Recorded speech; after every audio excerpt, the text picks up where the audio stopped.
صل على سيدنا محمد صلاة دائمة مقبولة وأدي بها عنا حقه العظيم بعدد كل شيء معلوم لك. الحمد لله نحمده ونستعينه ونستغفره ونؤمن به ونتوكل عليه ونعوذ بالله من شرور أنفسنا ومن سيئات أعمالنا ونعوذ بالله من شرور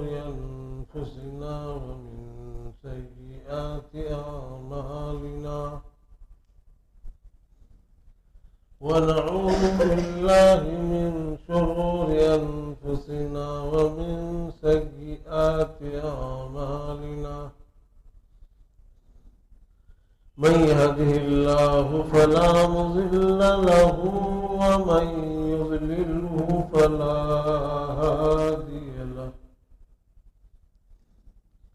ونشهد أن لا إله إلا الله وحده لا شريك له. ونشهد أن سيدنا ومولانا محمدا عبده ورسوله. فأعوذ بالله من الشيطان الرجيم. بسم الله الرحمن الرحيم. قد أفلح من تزكى وذكر اسم ربه فصلى.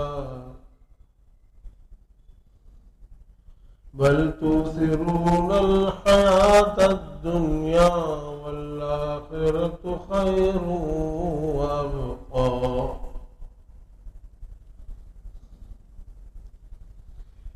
قال النبي صلى الله عليه وسلم: ألا إن في الجسد مضغة إذا صلحت صلح الجسد كله وإذا فسدت فسد الجسد كله ألا وهي القلب، أو كما قال رسول الله صلى الله عليه وسلم.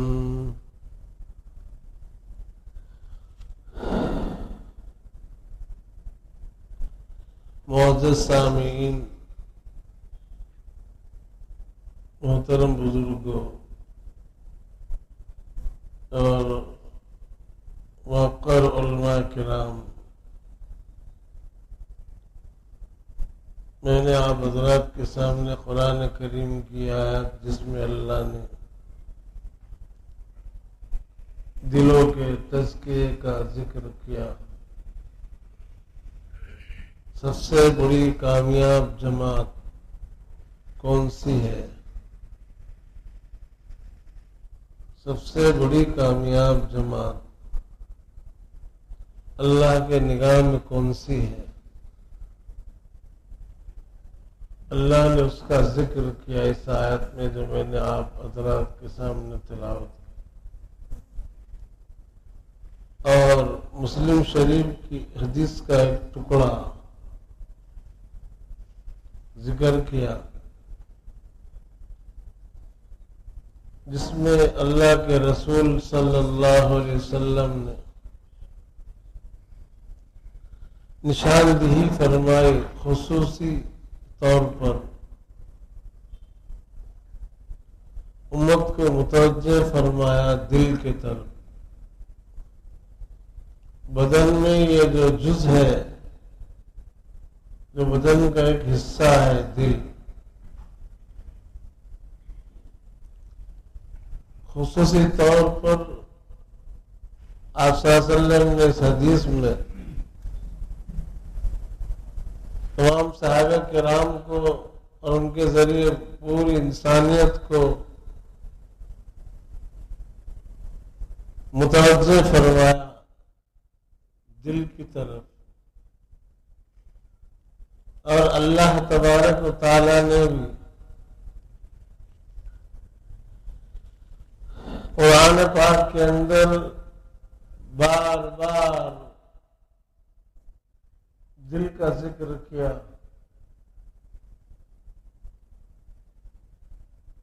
وہ دل جو تباہ اور برباد ہے، اور وہ دل جو کامیاب ہے، اللہ کے یہاں جو دل مقبول ہے، اور وہ دل جو مردود ہے، اللہ نے دونوں قسم کے دلوں کا ذکر سورہ بقرہ کے شروع میں ہی ذکر فرما دیا۔ ختم اللہ علی قلوبہم وعلی سمعہم وعلی ابصارہم غشاوہ۔ سورہ بقرہ کے شروع کا جو حصہ ہے اس کے اندر اللہ نے فرمایا کافروں کے دل کی حالت، کافروں کے دلوں کے اوپر اللہ نے مہر لگا دی۔ ختم اللہ، ختم بولتے ہیں مہر کو۔ ان کے گناہوں کی وجہ سے، کرتوتوں کی وجہ سے اللہ نے ان کے دلوں پر لوک لگا دی۔ ختم کا معنی لوک، مہر۔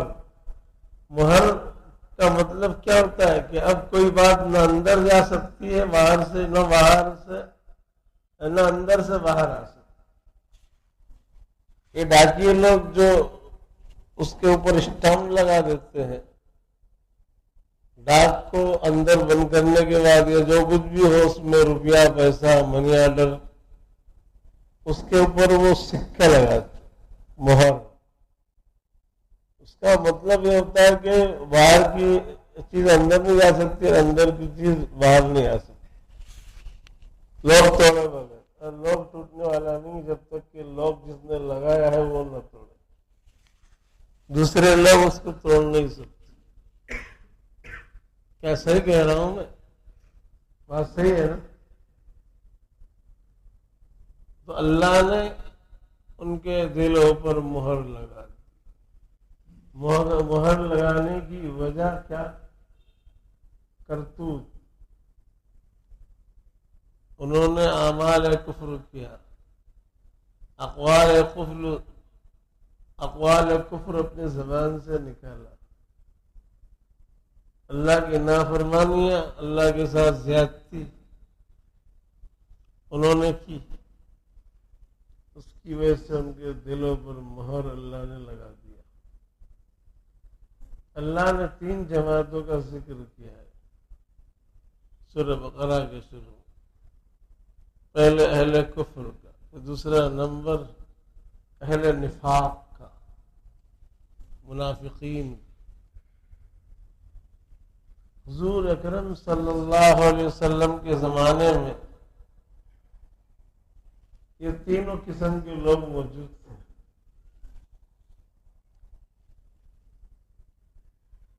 خالص کافر، اور دوسرے نمبر پر منافقین، تیسرے نمبر پر خالص مومنین۔ منافق کس کو کہتے ہیں؟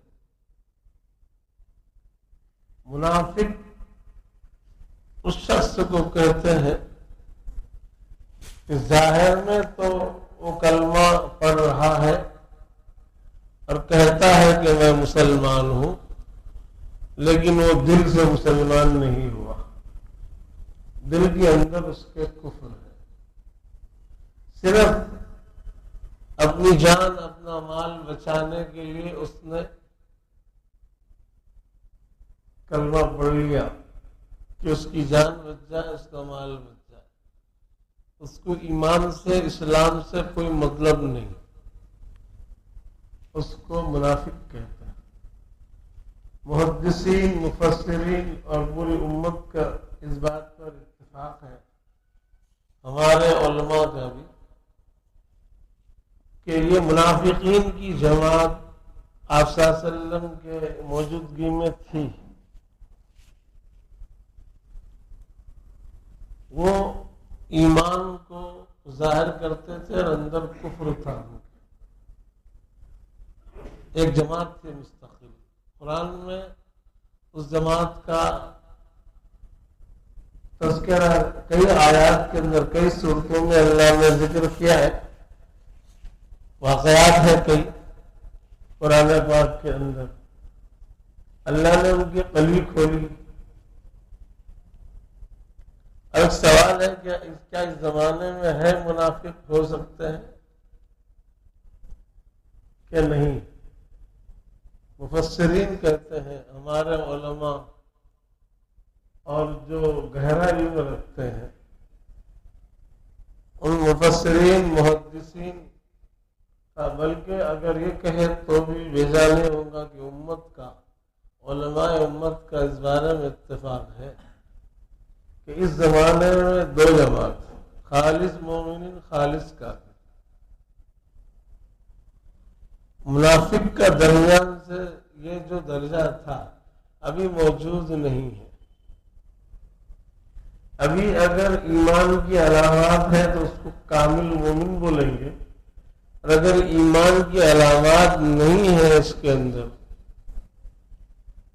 تو وہ خالص کافر کہا جائے گا۔ اس زمانے میں آپ صلی اللہ علیہ وسلم کی زندگی میں منافقین کا نفاق اللہ کھول دیتے تھے۔ اس زمانے میں اس وقت نفاق کے معلوم کرنے کے لیے کوئی رستہ نہیں ہے۔ جبرائیل امین کی آمد ختم ہو گئی، نبوت کا سلسلہ ختم ہوا۔ جبرائیل امین جب نبی حیات تھے وہی لے کر آتے تھے روزانہ، وہی کے ذریعے سے پتہ چلتا تھا کون منافق ہے اور کون مومن۔ حالانکہ ان منافقین کو پتہ نہیں تھا کہ کئی روزانہ کھلتی ہے کہ نفاق ان کے دلوں میں ہے، کون کامل مومن نہیں ہے۔ باقاعدہ حضرت جبرائیل علیہ السلام نے نبی پاک صلی اللہ علیہ وسلم کو ایک ایک منافق کا نام بتلا کر پوری لسٹ منافقین کی آپ صلی اللہ علیہ وسلم کو بتلائی، اور آپ صلی اللہ علیہ وسلم نے اپنے صحابہ میں سے بعض کو ان منافقین کی لسٹ بتلائی تھی۔ حذیفہ رضی اللہ عنہ جو صاحب سر رسول اللہ، آپ صلی اللہ علیہ وسلم کے بھیدوں کو جاننے والے، خفیہ معلومات کا علم ان کے پاس تھا، خاص کر کے منافقین کی لسٹ کہ کن لوگوں نے اپنی جان کو، مال کو بچانے کے لیے صرف کلمہ پڑھا اور ہے وہ خالص کافر۔ اللہ کے رسول نے ان کو اور بعض اور بھی صحابہ کرام کو بتلایا، تو یہ سلسلہ نبوت کا ختم ہو گیا۔ اب کوئی نبی آنے والا نہیں، لا نبی اور بعد ہی آپ نے فرمایا میرے بعد کوئی نبی قیامت تک نہیں آئے گا، سب سے آخر نبی آپ صلی اللہ علیہ وسلم آئے تھے۔ نبوت کا، رسالت کا سلسلہ ختم۔ یہی آپ کی نبوت، آپ کی رسالت قیامت تک چلے گی۔ لا نبی بعد، میرے بعد کوئی نبی آنے والا نہیں ہے۔ اگر کوئی دعویٰ کرتا ہے وہ جھوٹا ہے۔ بہت سارے لوگوں نے دعوے کیے ہیں اور ابھی بھی دعوے چالو ہیں، دعوے چالو ہیں۔ آپ صلی اللہ علیہ وسلم نے پیشن گوئی دی تھی اور وہ اپنی جگہ پر صحیح ہے کہ قیامت سے پہلے حضرت عیسیٰ علیہ السلام کو اللہ بھیجیں گے۔ اور وہ اتریں گے بیت المقدس پر، اور پھر وہ 40 سال حکومت چلائیں گے، حکومت اسلامیہ قرآن کے مطابق، شریعت محمدیہ کے مطابق. یہ اپنے جگہ پر برحق بات ہے، لیکن کب اتریں گے، کیسے اتریں گے، اور کیا وقت ہوگا، کون سا زمانہ ہوگا، کون سا سن ہوگا، یہ کسی کو معلوم نہیں. کئی لوگ ابھی بھی دعوے کر رہے ہیں کہ وہ عیسیٰ آ گئے، میں عیسیٰ ہوں اور میں اتر گیا ہوں اور مجھ کو اللہ نے اتار دیا، آؤ میرے سے بیعت لو، میرے ہاتھ پر بیعت کرو. نبی بھی نکل رہے کچھاڑوں سے، ادھر سے ادھر سے، کہیں سے بھی نبوت کے دعوے کر رہے ہیں. اور عجیب عجیب علوم، عجیب عجیب حالات ابھی عالم کے، دنیا کے. میں جو بات کر رہا ہوں آپ سے، اس گجرات کی سرزمین پر بیٹھ کر بات کر رہا ہوں. یہاں بھی یہ سب چالو ہے، قریب میں ہمارے اطراف میں لوگ نبوت کا دعویٰ کر رہے ہیں. حالانکہ اتنی واضح نصوص، لا نبی بعد، اس کو کوئی جھٹلا نہیں سکتا. جو جھٹلائے وہ کافر ہے. اور جھٹلانے والے دعوے دار جو آئیں گے، آتے رہیں گے، آئے ہیں. آپ صلی اللہ علیہ وسلم کی زندگی میں بھی کچھ لوگوں نے نبوت کا دعویٰ کیا تھا، مسلمہ کذاب نے، اور آپ صلی اللہ علیہ وسلم کے بعد بھی اس سلسلہ چلتے آ رہا ہے اور چلے گا. لوگ دعوے دار ہوں گے، عجیب عجیب دعوے کریں گے. ابھی تھوڑا عرصہ پہلے، یعنی 10 سال پہلے ہی یہ ادھر ایک دعوے دار نکل رہا ہے. شکیل تو ابھی نکلا ہے. شکیل سے پہلے ایک دعوے دار جو بہت کام کر رہا تھا، اس کو عیسائی لوگوں نے پکڑا، بہت سارا روپیہ پیسہ دیا، وہ بزن ہو گیا ہمارے بھائیوں سے، جماعت کے کام کرنے والوں سے. مرکز میں اچھی طرح کام کر رہا تھا، 5000 روپے اس کو دیے نہیں. اس کا بیٹا بیمار ہو گیا، دواخانے میں بھرتی کرنے کا تھا. سب کام کرنے والے ساتھیوں سے پیسے مانگا، ادھار پیسے مانگا، نہیں دی. وہ بہت بزن ہو گیا، بہت پریشان ہو گیا. اس کے بیٹے کی موت ہو گئی. دواخانے میں ایڈمٹ تھا. ڈاکٹر نے کہا پیسے لا تو ہم ایڈمٹ کریں گے، علاج کریں گے. وہ وقت پر پیسے نہیں دے سکا، مر گیا. بہت بزن ہو کر نکل گیا وہ. اور وہ ہاتھ میں پڑا اچانک، تو عیسائی لوگی کے ہاتھ میں پڑا. کہا کہ کیا تو بہت پریشان لگتا ہے، کیا ہے پریشانی؟ کہا کچھ نہیں پریشان، نہیں ہے تو پریشان. اس نے پورا جو تھا مسئلہ بتا دیا. انہوں نے اس کو خرید لیا. خرید لیا مطلب اس کو کہا کہ تو پریشان کائے ہوتا ہے، تیری ہر ضرورت ہم پوری کریں گے. ہم جو کہتے تھے وہ کام کر. اچھا بولنے والا تھا، مبلغ تھا، ذہین، ہوشیار، چالاک، کام کرنے والا، بہت فعال ساتھی تھا. یہ چند سالوں پہلے کی بات ہے. یہ ناسک کے اندر کام کیا اس نے، مہاراشٹر کا جو ایک شہر ہے. تھوڑے سے عرصے میں 10,000 لوگوں کو گمراہ کر دیا. ان لوگوں نے ایسی اس کے اوپر محنت کی. 50 لاکھ روپے نقد اس کو انہوں نے دیا، جہاں وہاں بنگلہ بنا. 5,000 نہیں دیا تھا اس کو لوگوں نے، 5 لاکھ روپے نقد، 5 میں 50 لاکھ نقد دے کر بہت عمدہ بہترین بنگلہ اس کا بنوا دیا. اور جادو کا جو سسٹم، وہ لوگوں کی جو تحریکیں چلتی ہے، جادو اول نمبر، سب اس کو سکھا دیا. اور پورا اس کا نظام، جس نظام کے تحت وہ دنیا میں کام کرتے ہیں، عیسائیت کو بڑھاتے ہیں، وہ سب اس نے تھوڑا سا ہی وقت گزرا تھا، 10-12 ہزار لوگوں کو اس نے گمراہ کر دیا. اس کو کہا کہ تو یہ دعویٰ کر کہ میں مہدی ہوں. ان کو یہ مطلب ہے صرف اسلام کے مخالفین کو اسلام سے دشمنی ہے، کسی بھی طریقے سے مسلمانوں کو اسلام سے نکالنا. عیسائی نہیں بنتے مت بولو، لیکن اسلام میں مت رہو. جس نے کسی کو نبی مان لیا وہ اسلام سے نکل گیا، خالق کافر ہو گیا. ان کو ایمان سے اسلام سے نکالنا، بس خلاصہ کلام ان کا یہ ہے. قادیانی پاکستان کی ایک بستی، اجڑی ہوئی بستی قادیان میں، وہ ایک نکلا غلام احمد نکلا تھا. اس کو ان لوگوں نے خریدا اور اس سے بہت کام لیا، بہت لوگوں کو گمراہ کیا. اس نے ذرا چالاک، تھوڑا پڑھا لکھا بولنے والا، وہ اس کو خرید لیا. اس نے بھی بہت نقصان پہنچایا. اور ابھی یہ شکیل ابن حنیف کا مسئلہ چل رہا ہے، اس نے بھی ابھی جو ہے اتنی تیزی سے وہ دعوت پھیلا رہے. دعوت پھیلانے میں جو ان کے خاص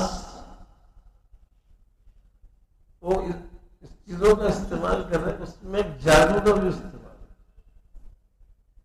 جس سے ملاقات ہوتی ہے، ان کے ساتھی جو گھومتے پھرتے اور پکڑ کر لاتے، ملاقاتیں کراتے، سب سے پہلے اس کو ایک پانی پلا دیں. وہ پانی پیا اس نے کہ وہ اس کی مخالفت کرتا ہی نہیں. ان کے امیر شکیل ابن حنیف جو بولے وہ سب کرتا. ایسا کہ ہے جو میں کہہ رہا ہوں، ناسک میں جو ان لوگوں نے پکڑا تھا اور پکڑ کر اس نے دعویٰ کیا تھا مہدی ہونے کا، اس کا بھی ایسا ہی مسئلہ ہے. ہمارے علماء دیوبند نے باقاعدہ وہاں سے سہارنپور سے اور دیوبند سے باقاعدہ اس کے مناظرے کے لیے اس کے پاس اور پہنچے تھے، ہٹایا اس کو وہاں سے. بہت کوششیں کی اس کے ساتھ مناظرہ کر کے، مباحثہ کر کے، اس کے بعد آ کر. ابھی حال معلوم نہیں ہم کو کیا حال ہے، مہاراشٹر والوں کو معلوم ہوگا کیا حال ہے ناسک کا اور اس علاقے کا. ناسک کے قریب یا ناسک شہر میں اس کا کام. یہ 15 سال پہلے کی بات یا 18 سال پہلے کی میں بات کر رہا ہوں. خیر، تو اللہ کے رسول نے فرمایا میرے بعد کوئی نبی.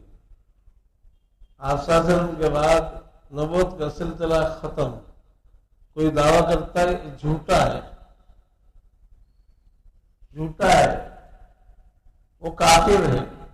اس کی بات کو ماننے والے بھی مسلمان نہیں ہے. نبی کسی کو مان رہے اور آپ صلی اللہ علیہ وسلم کے علاوہ وہ ایمان پر نہیں، وہ ایمان سے ہٹے ہوئے لوگ ہیں. اللہ میری بھی، آپ کی بھی اور پوری امت کی حفاظت فرمائے. ابھی بہت عجیب حالات ہمارے ملک کے، پوری دنیا کے بہت عجیب حالات ہیں. ایسی بات نہیں ہے کہ ہم یہاں پر ابھی بیٹھے ہوئے ہیں گجرات میں، یا جہاں پر بھی بولو، جس جگہ پر بھی، مہاراشٹر میں بولو، گجرات میں، کہیں بھی بیٹھے ہوئے. ہم کام کر رہے ہیں، ہمارے کام کی رفتار بہت سست رفتار، اور ہمارے کام میں بھی اتنے روڑے اور اتنی مشکلات اور اتنے حالات اور اتنے اختلافات. عجیب بات ہے.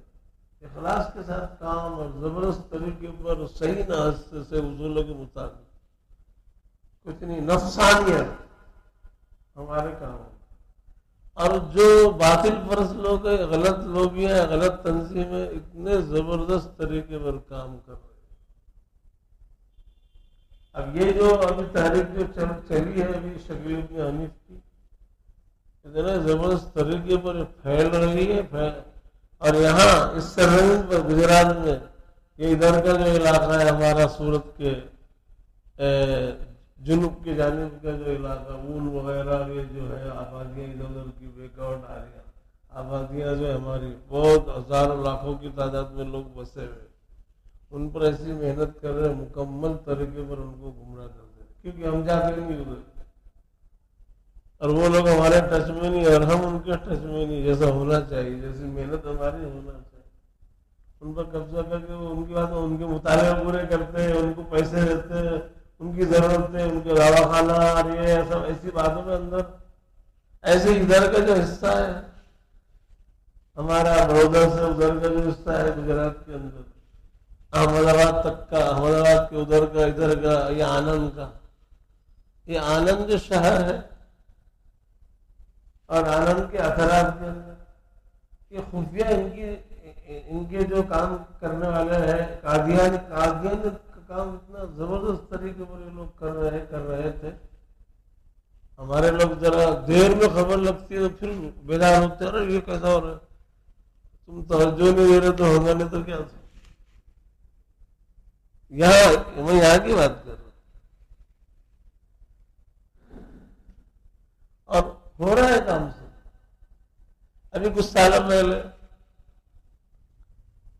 تقریباً 8-10 سال ہو رہے ہوں گے اس کو بھی، تو ہم آنند کے قریب مولانا ابراہیم صاحب، مفتی احمد خانپوری صاحب اور کچھ رفقا تھے حضرت مفتی محمود صاحب رحمۃ اللہ علیہ کے خلفاء میں سے.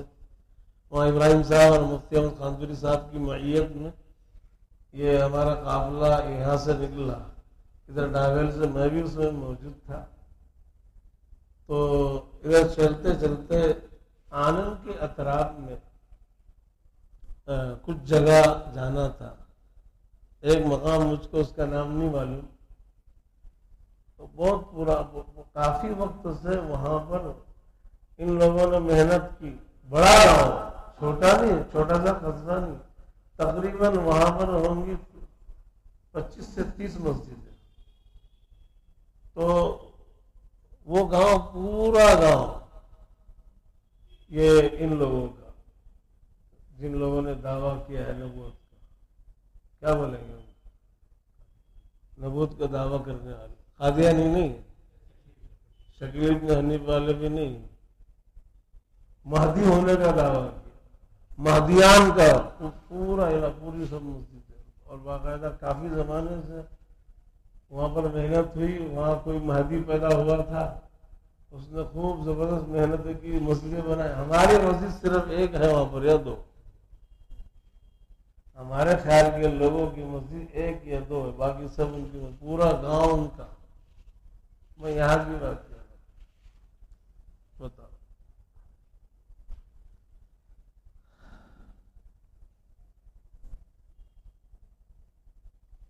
تو ایمان کو بچانے کی، اسلام کو بچانے کی، حق پر جمنے کی، حق پر جمانے کی بہت سخت ضرورت ہے. نفسانیت اور یہ اختلافات، جھگڑے اور یہ سب چیزیں جب تک کہ امت بالائے طاق نہیں رکھیں گی، ختم نہیں کریں گی، کچھ مسئلے حل نہیں ہوں گے، جھگڑوں میں پڑے رہیں گی، تو یہ دوسری قوم اپنے کام کر کے چلے جائیں گے، تباہ کر دیں گے. تم کرتے رہو جھگڑے، جھگڑے سے ہی نہیں نکلتے. اس کی ٹانگ پکڑ، اس کی پگڑی اچھال، وہ خراب، وہ کیوں، کیا ہے یہ؟ بہت بری خرابی کے اندر امت مبتلا ہوگی. حالات بہت عجیب ہیں اور ایسے مسائل ہے کہ کوئی کسی کے کچھ سمجھ میں آتی نہیں بات، کیا ہوگا، کوئی کسی کو ماننے کے لیے تیار نہیں. کوئی کسی کو مانے اپنا بڑا، میں بڑا، میں بڑا، میں بڑا. جس کو دیکھو انانیت آ گئی انسانوں کے اندر. وہ جو خیر تھی نا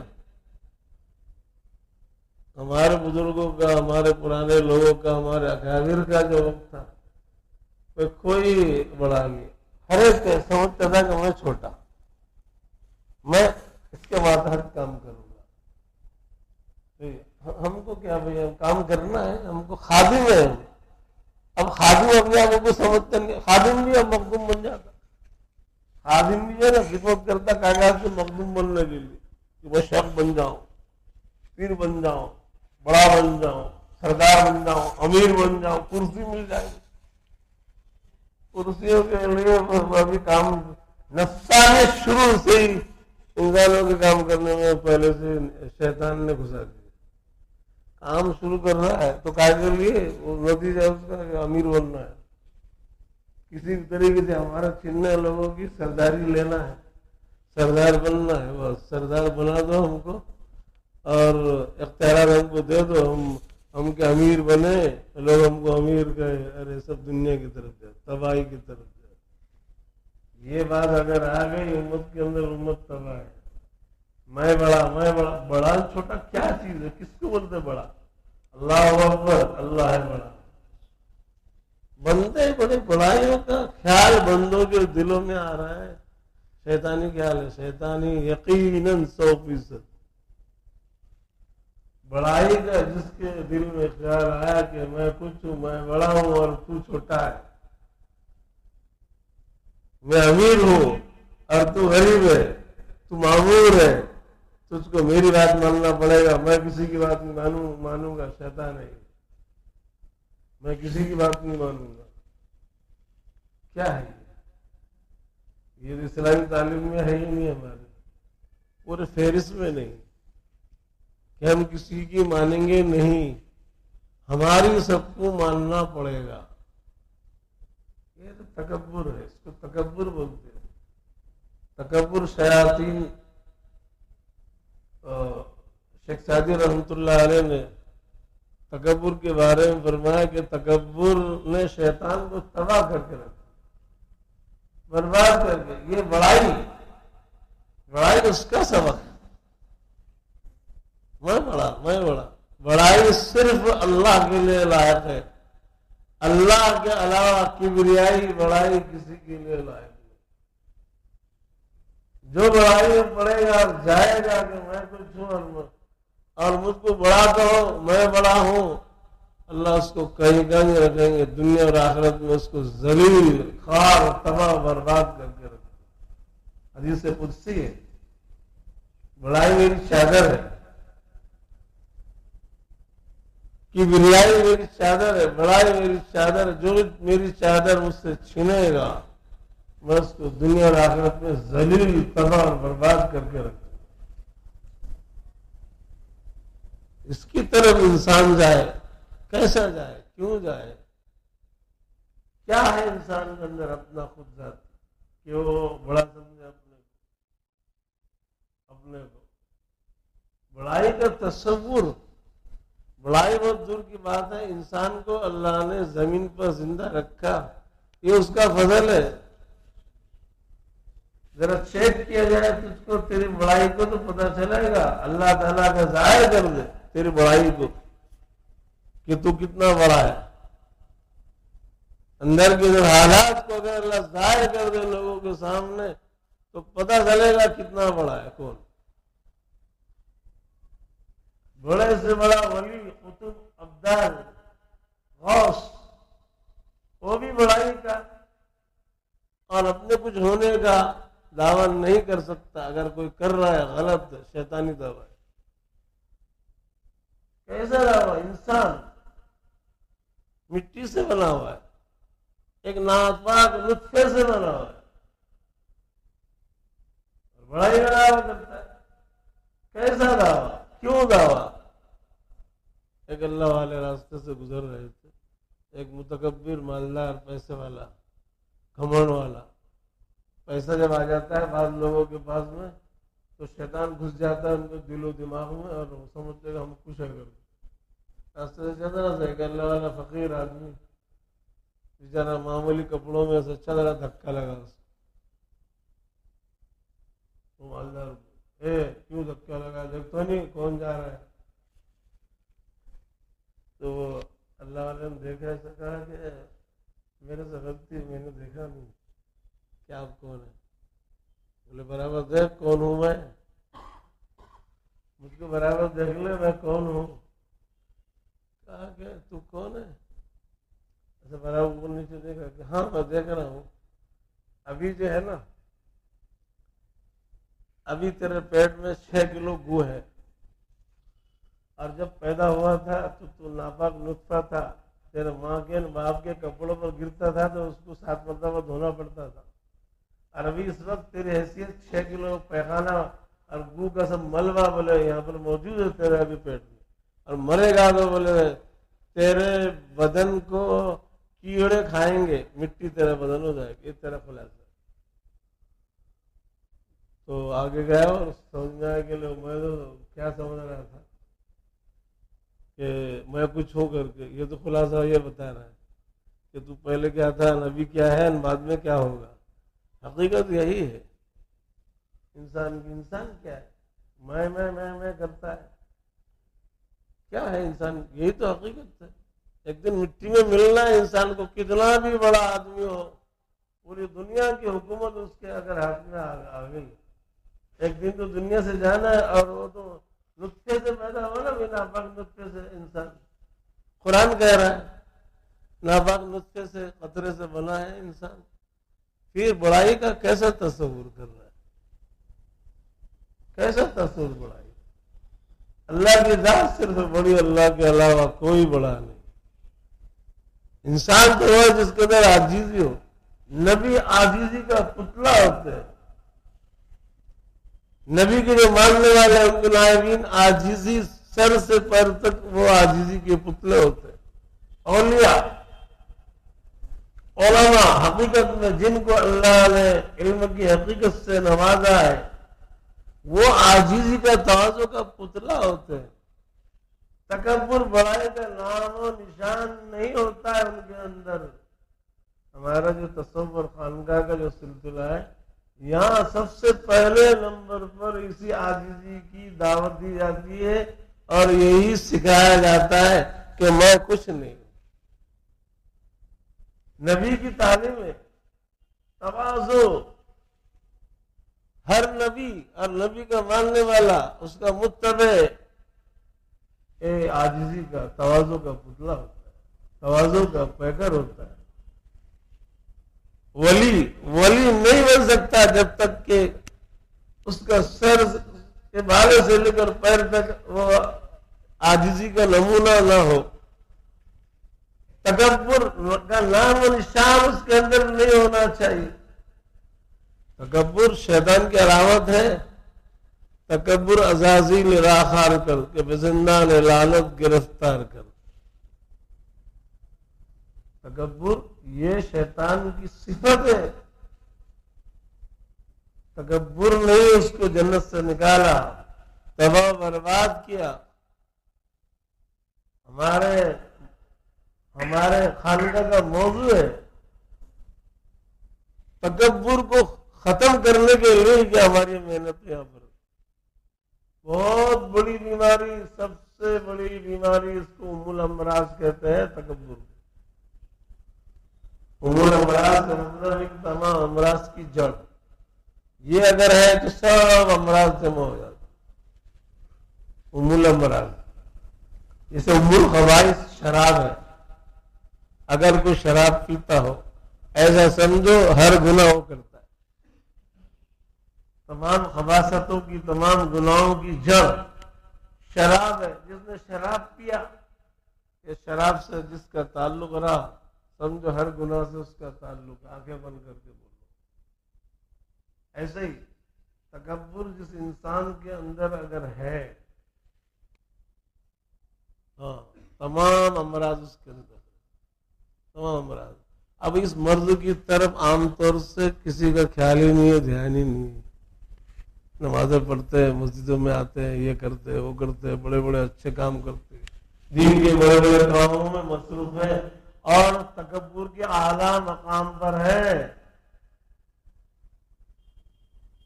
تکبر حرام ہے۔ تکبر کی جو صفت ہے نا، جیسے دوسرے حرام کام ہے، ایسا یہ بھی ایک بہت بڑا کبیرہ گناہ ہے تکبر۔ تکبر کبیرہ گناہ ہے، جیسے دوسرے گناہ ہے نا کبیرہ، ایسا یہ بھی ایک بہت بڑا اور کیسا گناہ ہے کبیرہ۔ اگر کسی کے اندر خشخاش کے دانے کے برابر بھی اگر تکبر ہوگا، وہ جنت میں نہیں جائے گا۔ تکبر اور بڑائی اپنے بارے میں اس کی کہ میں کچھ ہوں کر کچھ بھی ہوگا، اللہ اس کو جہنم میں ڈالیں گے، دنیا اور آخرت میں اس کو ذلیل کرے گا۔ تکبر اتنی بھیانک صفت، امراض رذیلہ میں سب سے بڑا مرض یہ تکبر ہے۔ ہمارے ہاں اسی کو دور کیا تو یہ ہے، اس کے علاوہ اور بھی جو دوسرے امراض ہیں اندر، اس کا پتہ کسی کو چلتا نہیں۔ اب تکبر ایک ایسا مرض ہے، یہ کوئی دنیا کے جو ڈاکٹری آلات ہے چیک کرنے کے، وہ آلات سے آپ پتہ نہیں چلا سکتے۔ ان کو تو کون لوگ معلوم کریں گے جنہوں نے اس کو سیکھا ہے، ان کو ان کا علم حاصل کیا ہے کہ تکبر کس کو بولتے ہیں، کیسا رہتا ہے تکبر۔ انہوں نے اپنی زندگیاں لگائی، ہمارا جو یہ خانقاہ کا جو سلسلہ ہے بزرگوں کی خدمت میں رہ کر یہ شیطان کے جتنے حربے الف سے لے کر یہاں تک کس طرح وہ گمراہ کرتا ہے، تکبر کیسا پیدا ہوتا ہے، کیسا جاتا ہے، تکبر کے نکالنے کا یہ بھوسا جو بھرا ہے دماغوں کے اندر، یہ تکبر بھوسا ہے۔ ہمارے اکابر نکالتے ہیں، خانقاہ میں جو یہاں آتے ہیں بلاتے ہیں، تعلقات جو کرواتے ہیں، بیعت ارشاد کا جو طریقہ ہے وہی بھوسے میں نکالنے کا، دماغوں میں سے تکبروں کو دھونے کا، یہاں پر اسی کا علاج ہوتا ہے۔ ہمارے اکابر بزرگوں میں سے ایک بزرگوں کا ایک واقعہ، آپ بولیں گے بھائی ہوا میں باتیں کر رہے ہیں، کچھ مثال بھی تو دو، کچھ سمجھاؤ تو کیسا ہے بھوسا نکلتا ہے، یہ بھوسا کیسا ہے ذرا بتاؤ نا ہم کو۔ بھوسا ہم ہمارے یہاں گجرات کا بھوسا تو کھاتے ہیں، کوئی وہ تو بھوسا نہیں ہے، ارے یہ بہت خطرناک بھوسا ہے، چھوڑ دو۔ ہمارے کسی بزرگ کی خدمت میں ایک بہت مالدار آدمی، بہت بڑا نواب، اللہ نے دنیا کی ہر نعمت سے، ہر دولت سے، ہر مال سے نوازا۔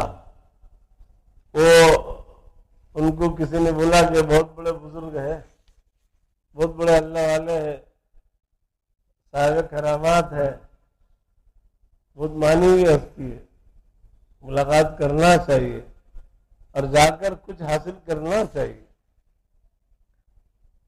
تو ایک تو ملاقات ہے اور پھر جا کر کچھ حاصل کرنا، یہ دو بات ہے۔ ملاقات تو کیا سرسری کے السلام علیکم وعلیکم السلام مسافر لی وہ مل کر چلے جاؤ تو کچھ پتہ نہیں چلے گا، ملاقات سے کچھ حاصل کرنا، کچھ بیٹھنا یا بیعت ارشاد کا تعلق قائم کرنا، وہ جو آگے کی بات ہے وہ تو آگے ہوگا۔ بھائی کوئی گیا کسی ڈاکٹر کے پاس اور اس کو بولا کہ میرا علاج کرو تو وہ علاج کرے گا۔ اگر کسی ڈاکٹر سے صرف اس کو زیارت کرنے کے لیے کوئی گیا یا صرف ہاتھ میں ہاتھ ملانے کے لیے، وہ تھوڑی کچھ بات پوچھے گا تم کو کہ تم کو مرض کا علاج کرنے کا ہو تو میں کراؤں گا۔ وہ تو جو اگر کہے اصرار کرے تو کرے گا۔ خیر، کہا کہ حضرت میں آپ کی خدمت میں آ گیا ہوں، مجھ کو کچھ بنائیے، آپ کی خدمت میں رہنے کے لیے میں آیا ہوں۔ اب خدمت میں رہنے کے لیے آیا تو کیسا آیا؟ اپنے ٹھاٹ باٹ کے ساتھ، خادم 4-5 جیسے وہاں تھے اس کے خدمت گزار، اس کے کوئی کیا کر رہا کوئی کیا کر رہا، اور سب اس کے ٹھاٹ باٹ کے ساتھ میں سب پورے اپنے نظام کے ساتھ میں آیا کہ حضرت کی خدمت میں کچھ وقت رہنا ہے اور حضرت سے اصلاح لینا ہے، اصلاح کرنے کے لیے جو دولت حضرت کے پاس میں وہ لینے کے لیے۔ ابھی دولت ایسی تھوڑی ملتی گدوں پر اور ایسے ٹھاٹ باٹ کے ساتھ، تو حضرت نے جو دیکھا، حضرت وہ تو ایک نظر سے پتہ چل جاتا ہے کہ بھئی کیا ہے، مرض کیا ہے، چہرہ دیکھتے سے ہی اللہ والے اولیاء پہچان لیتے ہیں۔ انہوں نے پہچان لیا کہ حد سے زیادہ تکبر کوٹ کوٹ کر بھرا ہوا ہے، کہ دنیا میں ہم ہی بہت بڑے ہیں اور یہ دوسرے سب کچھ نہیں، کچرا ہے۔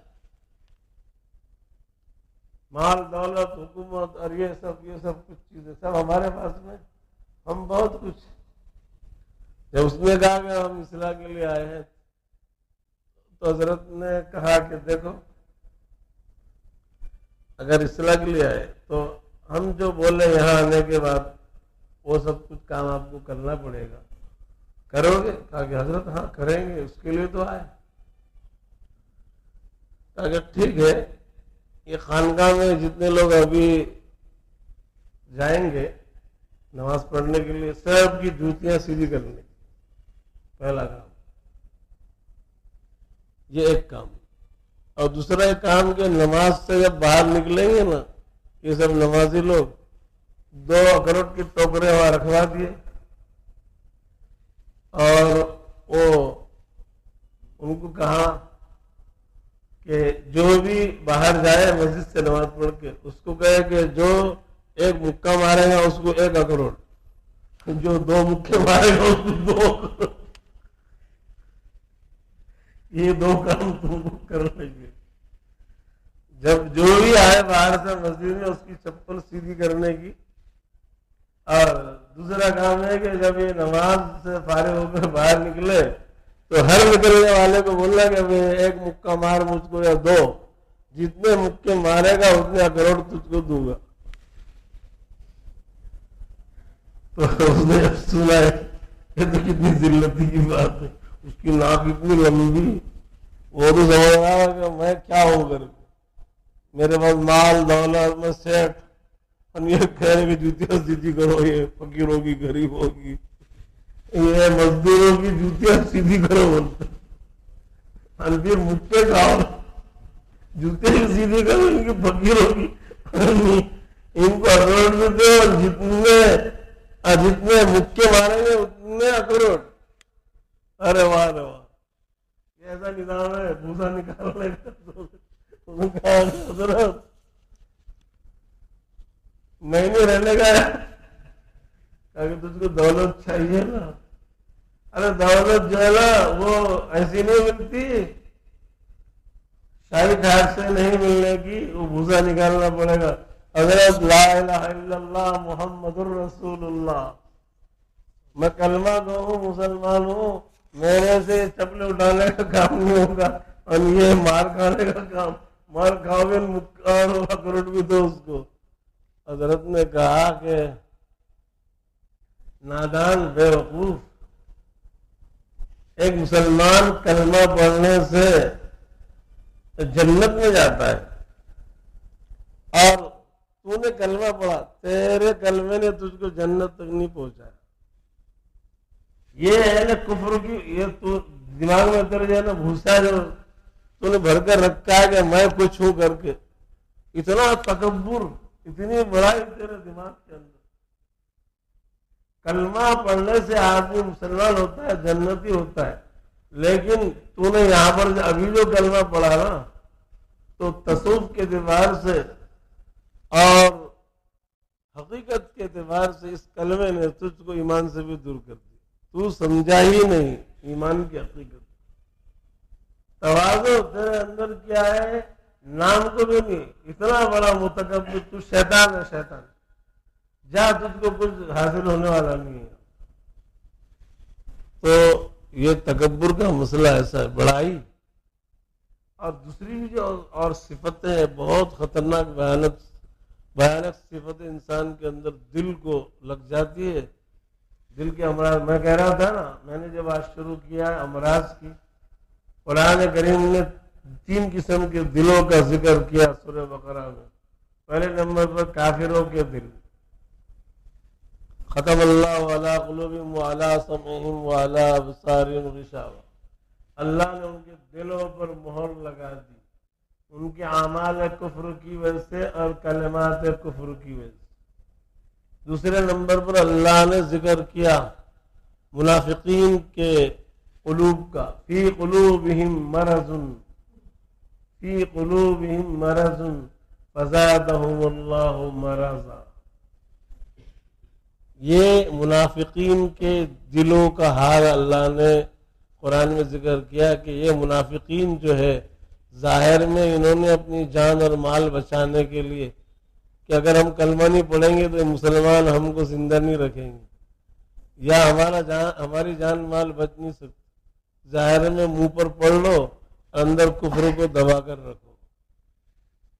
یہ منافقین، اللہ نے فرمایا ان کے دل میں مرض، نفاق کا مرض ان کے دلوں کے اندر ہے۔ منافقین انہوں نے کلمہ صرف زبان سے پڑھا، دل ان کا مومن نہیں ہوا، دل سے کلمہ نہیں پڑھا انہوں نے، دل کی گہرائیوں سے اللہ کو اللہ نہیں مانا، رسول کو رسول نہیں مانا، رسول کا استہزاء کرتے ہیں، مذاق اڑاتے ہیں رسول کا پیچھے، ہاں سامنے رسول اللہ یا رسول اللہ یا رسول اللہ، پیچھے ادھر وہ اشارے کرتے ہیں، کیسا بیوقوف بنایا، رسول کا استہزاء کرتے ہیں، رسول کی ہنسی اور مذاق اڑاتے ہیں منافق۔ نظام وہی کا شروع ہے، سب باتیں اللہ تعالیٰ جبرائیل امین کے ذریعے سے نبی کو بتلا دیتے، کتنا بھی خفیہ طریقے پر اشارے کنائے کرو، نبی کی ہنسی اڑاؤ، نبی کو خراب بولو، اللہ عالم الغیب ہے، ہر جگہ حاضر ناظر، سب خبریں نبی کو جبرائیل امین کے ذریعے سے پہنچتی رہتی ہے۔ بعض لوگ اب دیکھو نبی تو نبی ہوتے ہیں، اللہ اللہ ہے، اللہ کا نظام، اللہ نے انبیاء کو اپنے فرشتوں کے ذریعے سے نظام کو مضبوط کیا، لیکن نبی کے جانے کے بعد نبی کے جو وارثین ہیں اللہ ان کے نظام کو بھی مضبوط کرتے۔ ہاں جبرائیل امین کا سلسلہ تو آنے جانے کا بند ہو گیا، لیکن دوسرے جو سلسلے ہیں نا اللہ والوں کے ساتھ، اللہ تعالیٰ نے دوسرے سلسلے جس کو کشف بولتے ہیں، کرامات بولتے ہیں، الہام بولتے ہیں، اللہ ڈائریکٹ ان کے دل میں لوح محفوظ سے دل پر بات اتار دیتے۔ یہ بعض اللہ والے، ہر ولی کے ساتھ میں ایسا ہونا کوئی ضروری نہیں، لیکن اولیاء کی سیرت میں ہم کو یہ باتیں ملتی۔ خواجہ اجمیری صاحب رحمۃ اللہ علیہ، معین الدین چشتی اجمیری رحمۃ اللہ علیہ، رسول اللہ صلی اللہ علیہ وسلم کی اشارت سے یہاں ہندوستان بھیجے گئے، یہ ہے۔ اور ان کے علاوہ بھی بہت سارے ہمارے اکابر میں بھی حضرت مولانا حسین مدنی رحمۃ اللہ علیہ، حضرت مولانا زکریا صاحب، ہمارے پیر کے پیر، مفتی صاحب کے جو پیر تھے مولانا زکریا صاحب رحمۃ اللہ علیہ، وہ ہے۔ اور بہت سارے اکابر علماء جو بہت بڑے درجے کے قطب الاقطاب تھے، مولانا زکریا صاحب رحمۃ اللہ علیہ قطب الاقطاب، یہ اپنے زمانے میں پورے عالم کے اندر ایک ہوتا ہے صرف قطب الاقطاب، یہ اللہ بناتے، کوئی انسان ان کا انتخاب نہیں کرتا۔ تو حضرت خواجہ معین الدین چشتی اجمیری رحمۃ اللہ علیہ، ان کے مارنے کا پلان بنایا دشمنوں نے، مخالفین نے، کہ یہ یہاں پر آ کر تبلیغ کر رہے ہیں، کتنے لوگ 90 لاکھ لوگوں نے اسلام قبول کیا، توبہ کی کتنے لوگوں نے ان کے ہاتھ پر۔ تو یہ کیا کر رہا ہے؟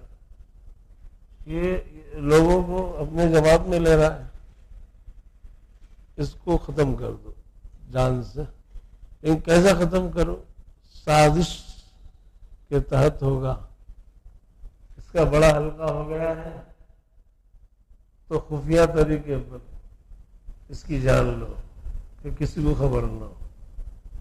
ایک بدماش قسم کے آدمی کو، شکل و صورت اچھی، اس کی اچھی بنا کر حضرت کا مرید بن کر آیا حضرت کے پاس، آپ صلی اللہ علیہ وسلم کو قتل کرنے کے لیے۔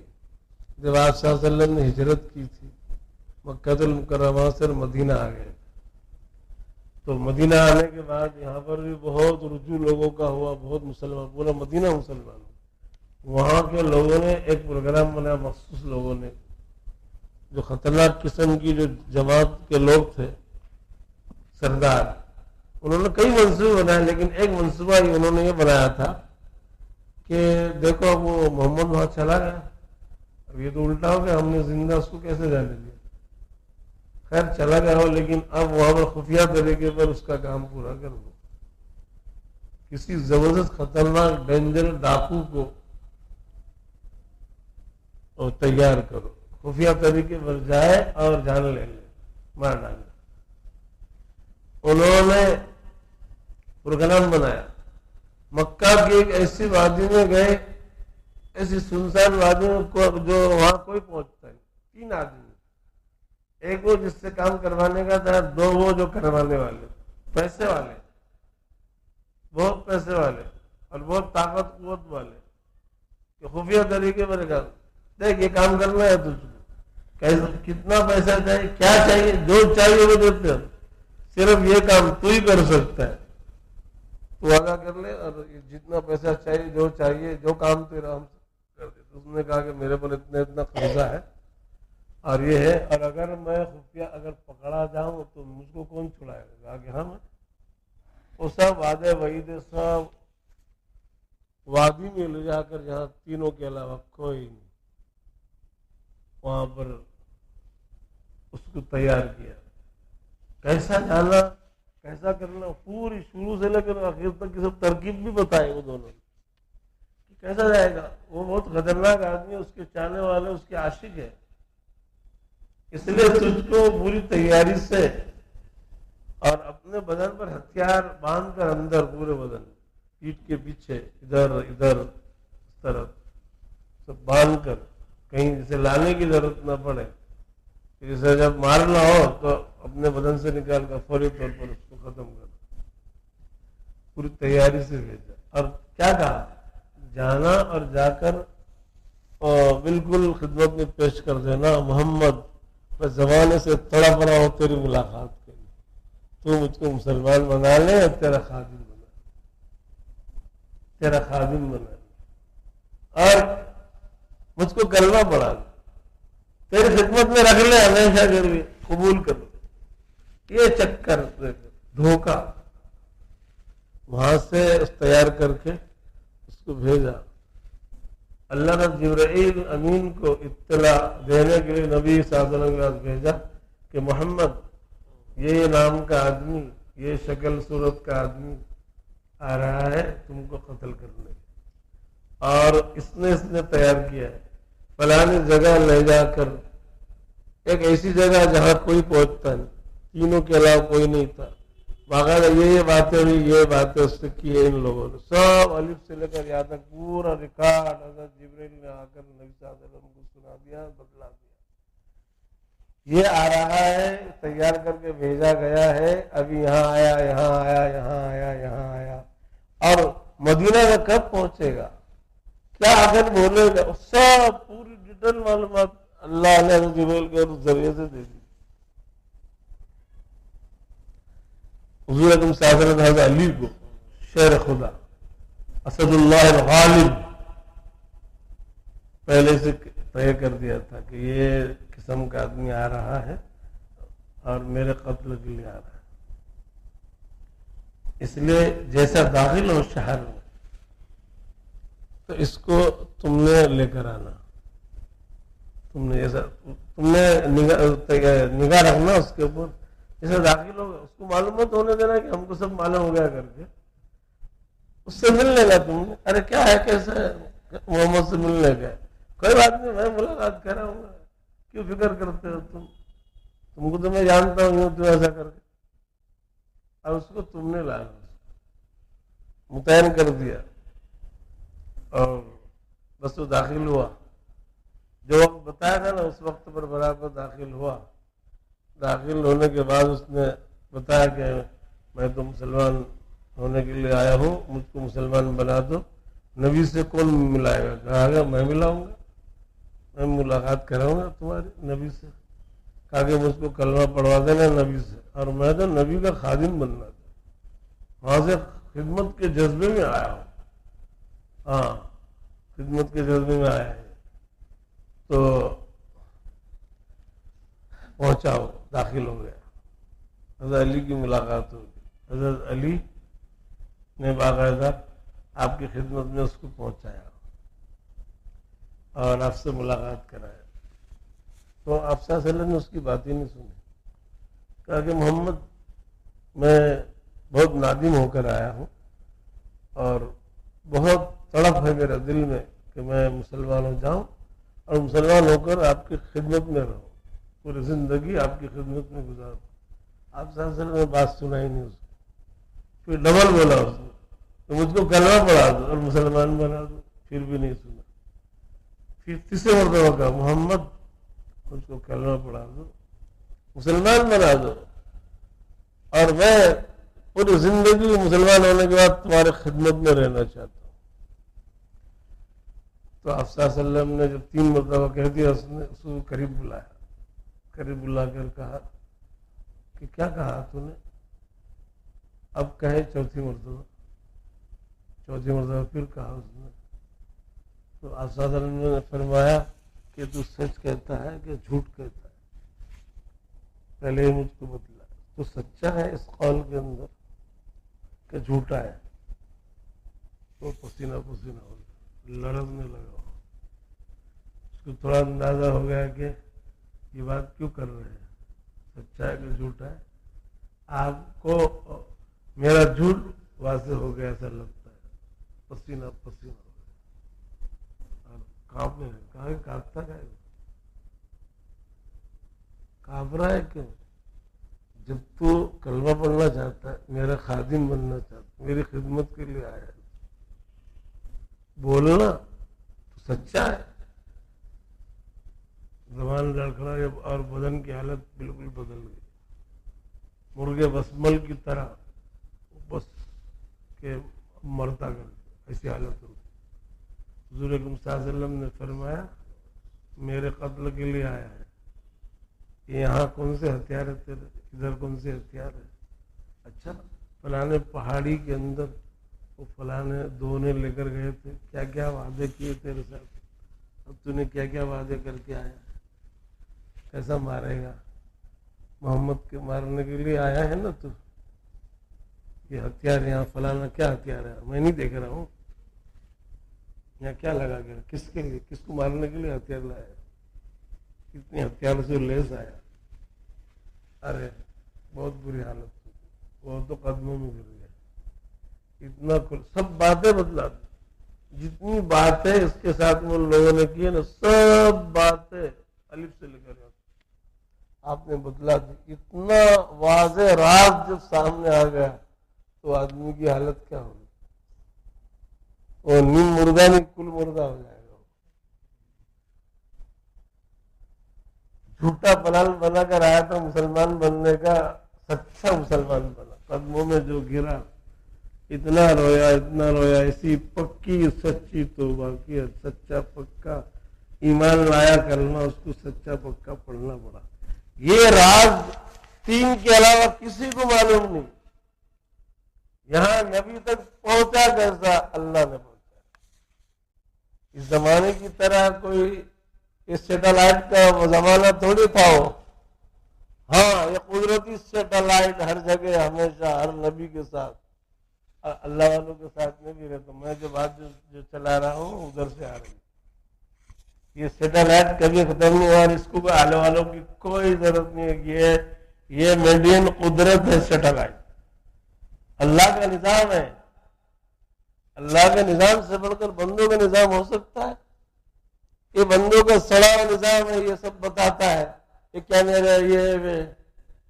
اللہ کا جو نظام ہے یہ تو قدرتی نظام, کل بھی تھا, آج بھی اور قیامت تک رہے گا. ہر نبی کے وقت تھا, ہر نبی کو اللہ تعالیٰ یہ سب باتوں کی اطلاع اپنے فرشتوں کے ذریعے سے کروا دیتے تھے. لیکن انبیاء کے علاوہ جو دوسری جماعتیں اولیاء کی, ان کے ساتھ فرشتوں کا تعلق تو نہیں رہتا ہے. ہاں الہام کا تعلق, ڈائریکٹ اللہ تبارک و تعالیٰ ان کے دل پر لوح محفوظ سے بات کو اتار دیتے, یا تو کشف کر دیتے. کشف کا مطلب کیا؟ یہ جو واقعہ ہے یہ واقعے کے درمیان کے پردوں کو تھوڑا ہٹا دیتا ہے. ہم سمجھ سکتے ہیں اس کو. یہ جو ابھی ٹی وی کا جو نظام ہے یہ مشین کے ذریعے سے وہ وہاں کی چیزیں یہاں بتلاتے ہیں. تو اللہ کیا کرتے ہیں؟ یہ سب پردے درمیان کے ہٹا کر ڈائریکٹ اس کو نظر آتا ہے. اس کی نظر میں اور اس کی روحانی قوت اتنی ہوتی ہے کہ روحانی قوت کے ذریعے سے اس کو ہزاروں میل دور کا اس کو بالکل سامنے نظر آتا ہے. یہ مشینیں جو سڑی مشینیں جو کام کر رہی ہیں نا، اللہ کے پردوں کو ہٹا دیتے ہیں، ڈائریکٹ اس کے نظر میں یہ طاقت پیدا کر دیتے. روحانی طاقت اس کو بولتے ہیں، کشف کی،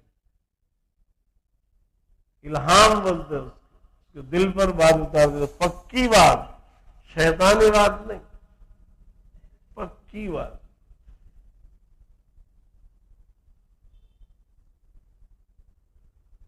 تو کلمہ پڑھا اس نے، سچا پکا مومن مسلم ہو، سچا پکا صحابی ہو. یہ خواجہ اجمیری صاحب رحمۃ اللہ رسول اللہ صلی اللہ علیہ وسلم کے اشارے سے اجمیر پہنچے.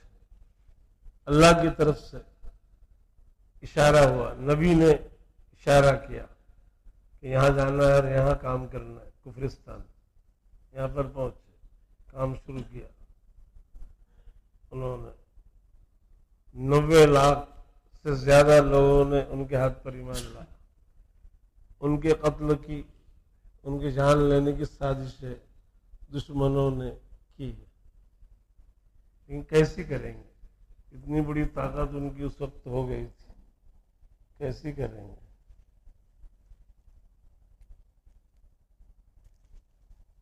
سازش خفیہ طریقے پر. سیم جو صورتحال نبی کے ساتھ میں مشرکین مکہ نے، دشمنان نبی نے جو پروگرام جیسا کیا تھا، تیار کیا تھا ایک گنڈے کو،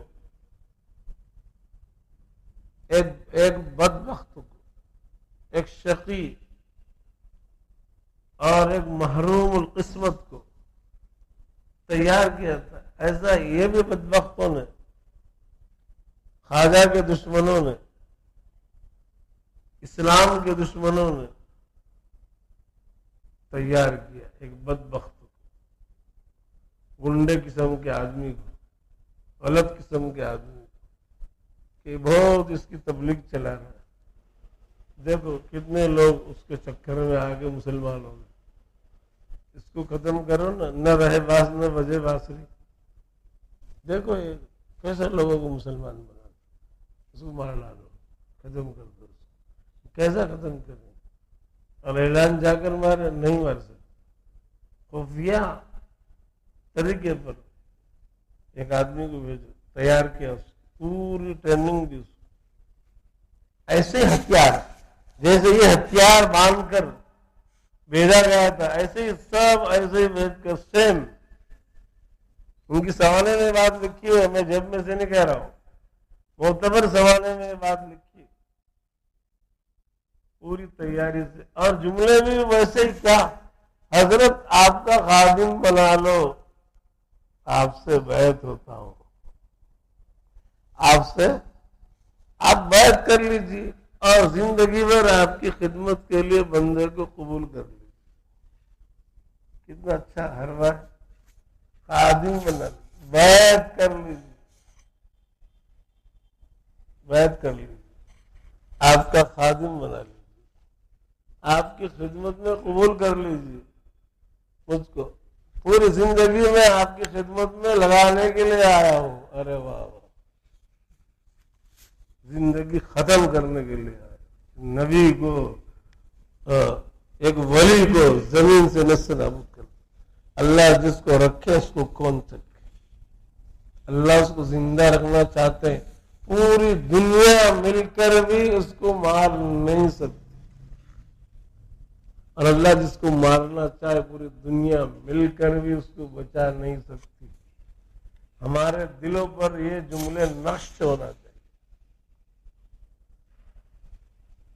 بعض لوگوں کے دماغوں میں بات ہوتی ہے ہم یوں کر لیں گے ہم کیوں کر لیں گے یہ سب بناؤ یہ سازش کرو وہ سازش کرو. اللہ والوں کے ساتھ میں کوئی سازشیں چلے گی نہیں. اللہ ان کی مدد کرتے ہیں کریں گے کرتے رہیں گے. جو مشائخ حقہ ہے اللہ کے لیے جو کام کرے اللہ سے ان کا خاص تعلق ہے. من عاد علی ولی فقط آذنتہ بالحرب. حدیث قدسی کے الفاظ میں سنا رہا ہوں. آپ صلی اللہ علیہ وسلم نے فرمایا کہ اللہ نے فرمایا جو میرے کسی ولی سے دشمنی کرے گا جس کو میں چاہتا ہوں جو میرا ولی ہے اس سے کوئی اگر دشمنی کرے گا اس کے خلاف پروگرام اور پلاننگ بنائے گا میرا اعلان جنگ ہے اس کو میں تباہ اور برباد اور بے نام و نشان بنا دوں گا. چاہے فرد ہو جماعت ہو تنظیم ہو فوجیں ہو ملک ہو اعلان جنگ اللہ کی طرف معمولی بات نہیں ہے. کیوں؟ اس لیے کہ یہ جو کام کر رہا ہے اللہ کا ولی یہ اللہ کا مخصوص بندہ ہے وی آئی پی ہے. اس کا جو مقابلہ کرے گا سپورٹ وہاں سے آئے گا سینٹرل گورنمنٹ. اور وہ کون سی سینٹرل گورنمنٹ اس کا مقابلہ کرنے والا کوئی مخلوق نہیں ہو سکتا. مخلوق کی کیا حیثیت؟ ہتھیار کی فوجوں کی انسانوں کی جناتوں کی بھوتوں کی پلیتوں کی جادوگروں کی اور مخلوق کی کیا حیثیت اس خالق کے سامنے. آذنتہ بالحرب آپ صلی اللہ علیہ وسلم فرمایا اعلان جنگ اللہ جس کو اعلان جنگ کر دے پھر اس کی تباہی میں بربادی میں اس کے نیست نابود ہونے میں اس کے مٹی میں ملنے میں کیا شبہ ہو سکتا ہے. اس لیے کسی ولی کی مخالفت کسی اللہ والے کی مخالفت اہل حق کی مخالفت دیکھو اہل باطل کی جتنی مخالفت کر لو شیاطین کی جتنی مخالفت کر لو اہل ہوا نفس پرستوں کی جتنی مخالفت کر لو اللہ کا وعدہ نہیں ہے کہ اللہ ان کی طرف سے مددگار ہوگا. اللہ تو اپنے دوستوں کا مددگار ہوتا ہے دوستوں کی مدد کرتا ہے دوستوں کی مدد کرنے والوں کی مدد کرتا ہے. یہ غلط کام کرنے والے حرام کام کرنے والے اور نفسانیت والے لوگ شیطانیت والے لوگوں کا ساتھ اللہ نہیں دیتا.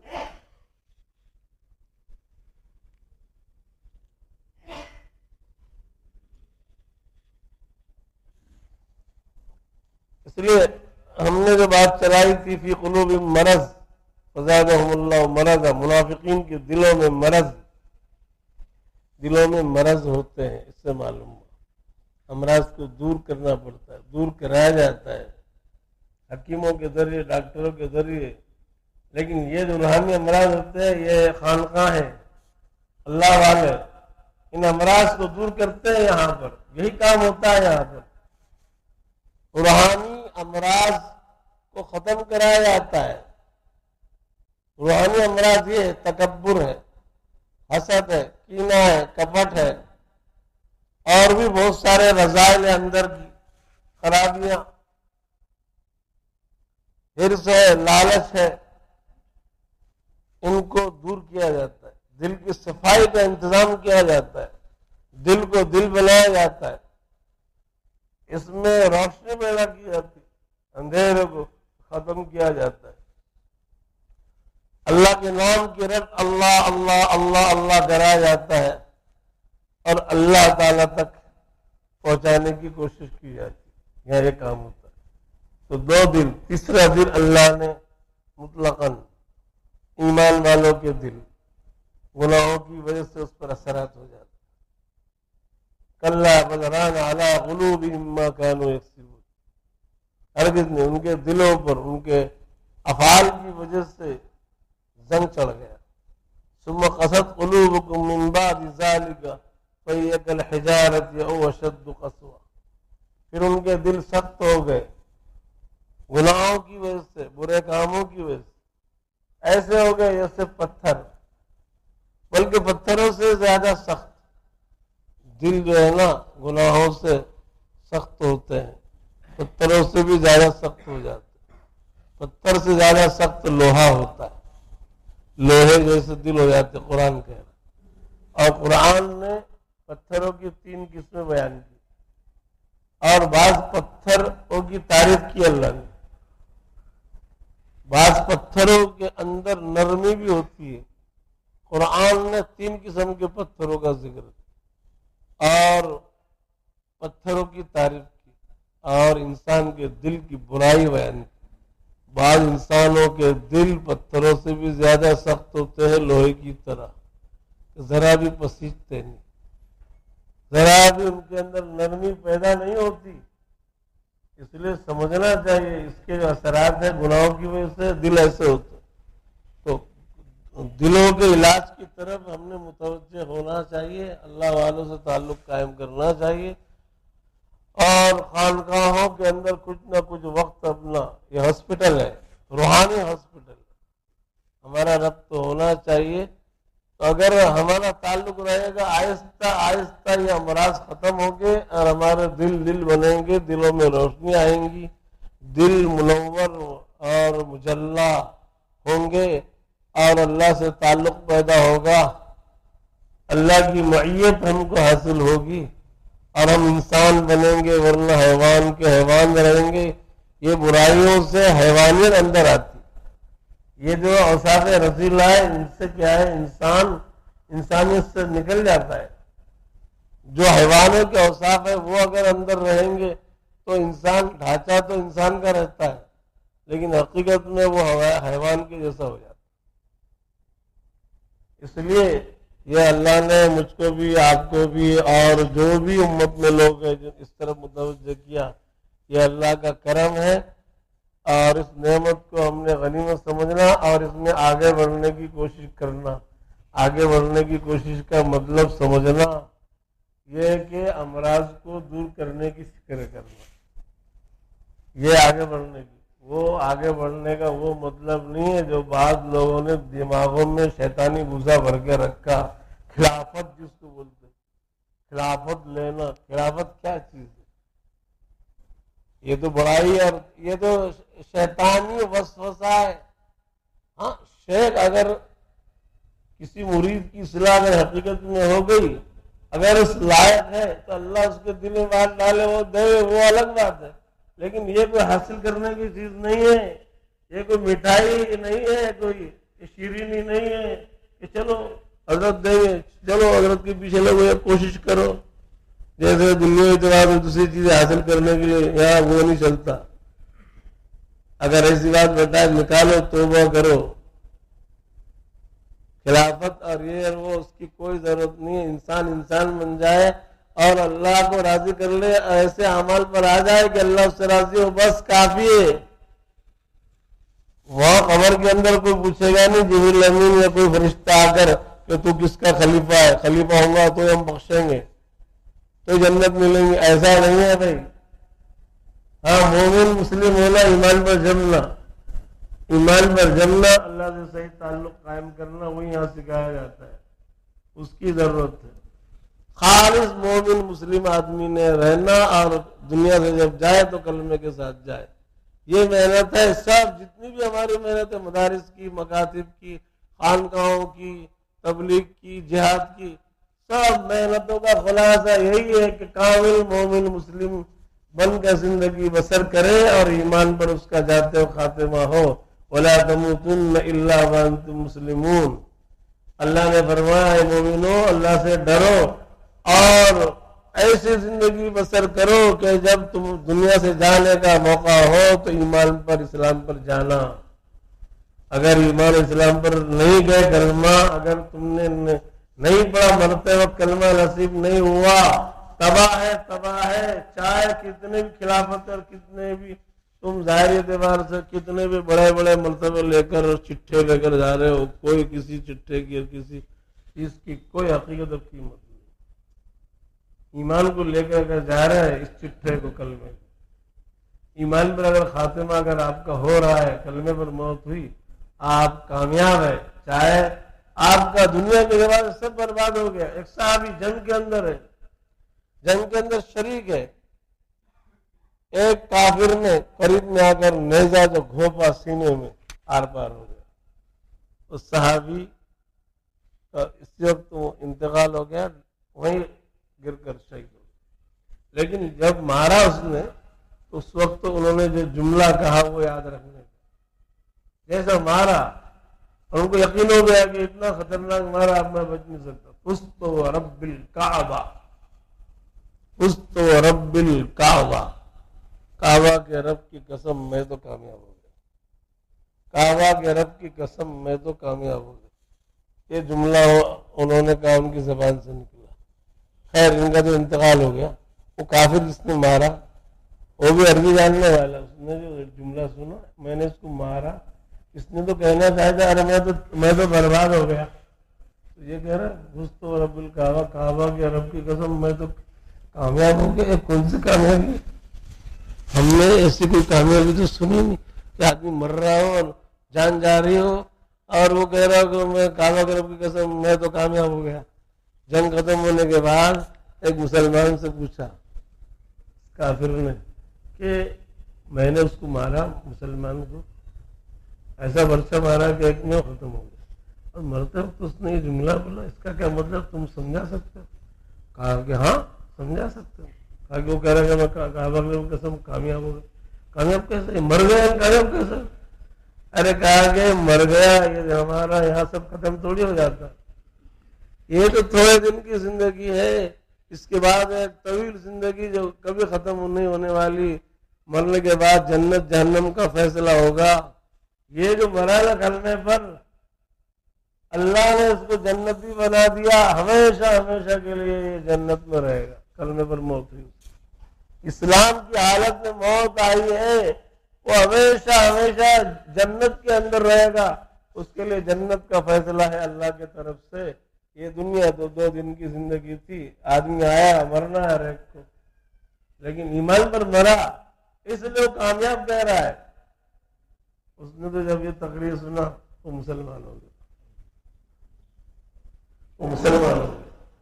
اور عجیب بات ہے کہ ہمارے دل میں باتیں اترتی نہیں, اتنی سچی پکی اور اتنی مضبوط بات کیسی ہے, ایمان کی بات. اللہ کرے کہ یہ سب باتیں ہمارے دلوں میں اترے اور دلوں میں اتر کر ہم کچھ عمل پر اقدام کریں, اور ایمان پر مضبوط جمنے کے جو اقدامات ہیں وہ ہم کریں. اللہ تعالی ہم سب کو, مجھ کو بھی, آپ کو بھی, ہر امتی کو بھی ایمان پر, اعمال پر جمع, اخلاص ہمارے اندر پیدا کرے, اور اللہ تعالی ہم سے راضی ہو جائے, اپنے مرضیات پر ہم سب کچھ چلائے. درود شریف.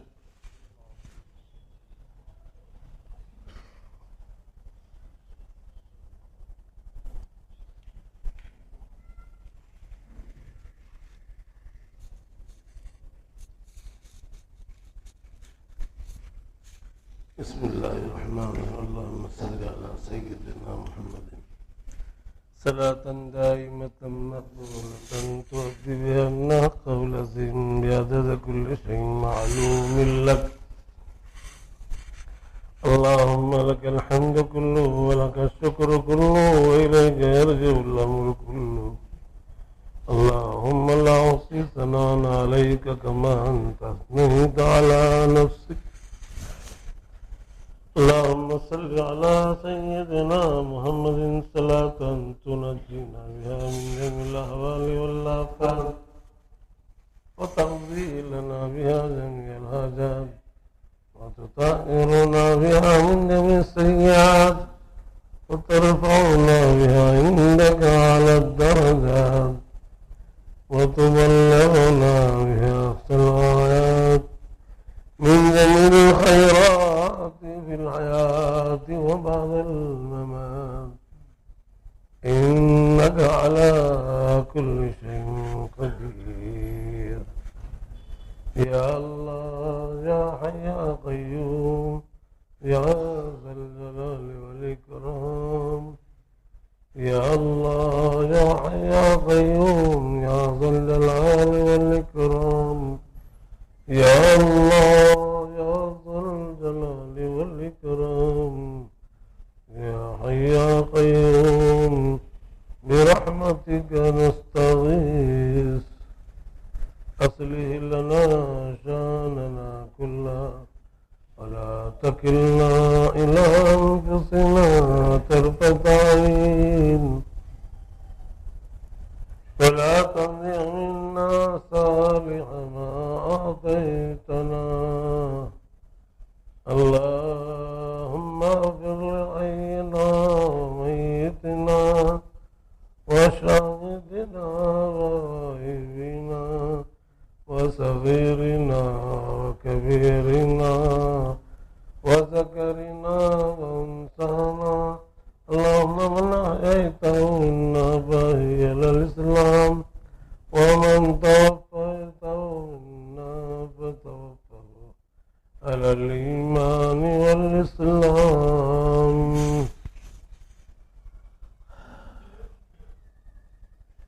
ربنا آتنا في الدنيا حسنة وفي الآخرة حسنة وقنا عذاب النار اے اللہ ہمارے گناہ کو معاف فرما، ہمارے قصوروں کو معاف فرما، ہم بے حد گناہ گار ہیں، خطا کار ہیں، اللہ سب گناہوں کو بخش دے، اللہ ہمارے سب گناہوں کو معاف فرما دے، معافی کا قلم ہمارے گناہوں پر پھیر دے، اے اللہ ہم سب کو معاف فرما دے، پوری امت کو معاف فرما دے، اے اللہ نادانی کی وجہ سے تیری نافرمانی میں مبتلا تھے، اللہ معاف فرما، ہماری نادانی کو معاف فرما، اے اللہ پوری زندگی غفلت میں گوا دی، اے اللہ امت پوری غافل ہو گئی، اے اللہ یقیناً ہمارا قصور ہے، امت کا قصور ہے، اے اللہ تو امت کو بیدار کر دے، ہم سب کو بیدار کر دے، ہمارے بھائیوں کو بیدار کر دے، ہماری بہنوں کو بیدار کر دے، ہمارے جوانوں کو بیدار کر دے، ہمارے بوڑھوں کو بیدار کر دے، ہماری عورتوں کو بچیوں کو بیدار کر دے، اے اللہ سچی پکی توبہ کی توفیق دے دے، ہم سب کو پوری امت کو توبہ کی طرف متوجہ فرما دے، معافی کی طرف توجہ فرما دے، اے اللہ پوری امت کو تیرے معافی کی طرف متوجہ فرما دے، تیرے طرف رجوع کی توجہ فرما دے، اے اللہ استغفار کی توفیق دے دے، اے اللہ تجھ سے معافی مانگنا سکھا دے، اے اللہ تجھ سے مانگنا کیسا ہے اللہ ہم کو سکھا دے، مانگنے کا طریقہ بتلا دے، ہم کو بتلا دے، پوری امت کو سکھلا دے، اے اللہ یہ دعا کا سبق پوری امت کو مضبوط طریقے پر یاد کروا دے، اے اللہ تو نے سبق پوری امت کو عالم کے ہر مسلمان کو روزانہ 5 مرتبہ سبق دیا، ہدایت کی دعا منگوا رہا ہے 5 مرتبہ امام کے ذریعے، اہدنا الصراط المستقیم، اے اللہ ہر امتی سے کہلوا رہا ہے سیدھا راستہ ہم کو بتلا، صراط الذین انعمت علیہم، منعم علیہم کا راستہ بتلا، غیر المغضوب علیہم ولا الضالین، مغضوب علیہم کا راستہ مت بتلا، اور ضالین گمراہوں کا راستہ بھی مت بتلا، اتنی بڑی دعا تو نے ہم کو سکھائی، دن بھر رات دن میں 5 مرتبہ دعا ہم سے اے اللہ تو جبرن کروا رہا ہے، اور اس دعا کی طرف امت کی توجہ نہیں ہے، ہدایت الفاظ سے زبان سے مانگ رہے ہیں اور دلالت کے کام کر رہے ہیں، اے اللہ تو گمراہی کے کاموں میں لگے، ارتداد کا مشن چلا رہے۔ اے اللہ ہمارے خواص کو بھی توفیق دے، عوام کو بھی توفیق دے۔ اے اللہ مردوں کو، عورتوں کو، اے اللہ ہر ایک مسلمان کو صحیح سمجھ دے دے، ہدایت کو ہدایت سمجھے، دلالت کو دلالت سمجھ کر اس سے بچے۔ اے اللہ پیسوں کے خاطر، روپیوں ٹکوں کے خاطر، عہدوں کے خاطر، دنیا کی خاطر ہدایت کو اے اللہ دلالت کے عوض یہ بددین ایجنٹ بن کر اے اللہ خرید رہے، ہدایت کو بیچ رہے، اے اللہ دلالت کو خرید رہے روپیوں کے بدلے، عہدوں کے بدلے، دنیا کے بدلے۔ اے اللہ کتنا برا ہے سودا امت کر رہی ہے، امت کو پتا بھی نہیں ہے کہ کیا سودا گری ہے۔